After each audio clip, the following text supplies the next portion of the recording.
Yo, what's up, sneakerhead? Ito po ang inyong lingkod, Shoe Checker, para magbigay na naman sa inyo ng isa na naman pong update sa ating mga ginagawang pag-legit check. Ngayon mga ka-sneakerhead gusto ko lang sana mag-comment dito sa nag-post na si Shoe Master PH. Yan po mga ka-sneakerhead. I hope nakita niyo po yan.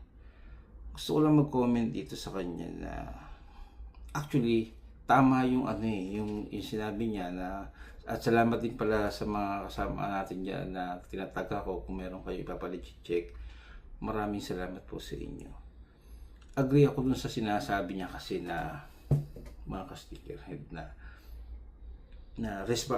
responsibilidad po talaga na nagbibenta na patunayan na legit yung sapatos na binibenta niya.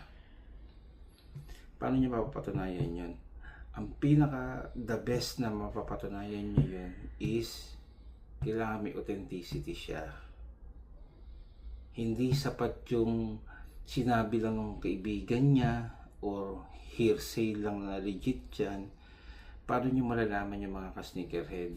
Kasi once na, di ba lagi ko sinasabi sa inyo once na naloko kayo or binili nyo yan na hindi nyo pinalegit check sa akin at hindi yan nagpas, pahirapan na po kayong makukuha ang inyong pera mga ka-sneakerhead.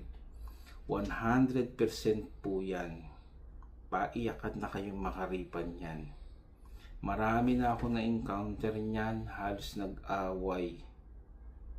Hindi ko gusto mag-away sila, ang gusto ko lang is magkaayos sila on all costs.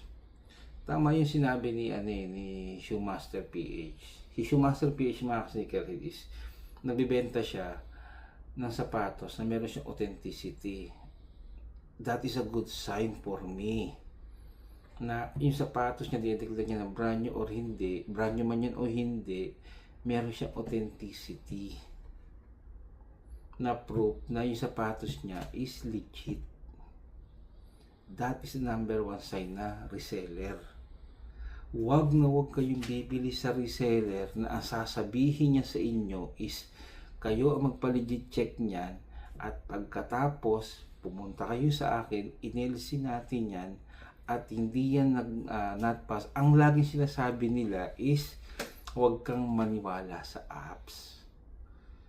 Pumunta tayo sa taong certified shoe checker. Wala pong certified shoe checker sa Pilipinas po mga ka-sneakerhead na ang tao sila certified ng Nike o ng ganitong tao o ganitong company na siya is dumaan sa pag-aaral ng ganito. Wala pong ganyan sa Pilipinas. Kahit mga kilalang reseller po mga ka-sneakerhead is gumagamit na po ng apps. Ganyan po mga sneakerhead. Wala na pong dahilan para po mapeki po kayo. Nandito po ako. Free po ang service na binibigay ko. Ang pag-i-LC sa check po. Hindi nyo na kailangan magbayad. Hindi na po kayo kailangan maloko. Kapag ang reseller po is takot magpa-LC or wala siya mapakita authenticity at lagi niya sinasabi sa group, magdalawang isip na po kayo mga ka-sneakerhead. Lagi kong sinasabi sa inyo, hindi ako against sa group o sa pag-LC. Ang ginaano ko lang po is scam po yan para sa akin. Kasi mga kaibigan lang niya magsasabi ng legit yan, patay ka na. Maniniwala ka na. At pag yan, napatunayan nating fake, hindi mo na sila mahahagilap kahit kailan. Mawawala yan ng mga parambula mga sneakerhead.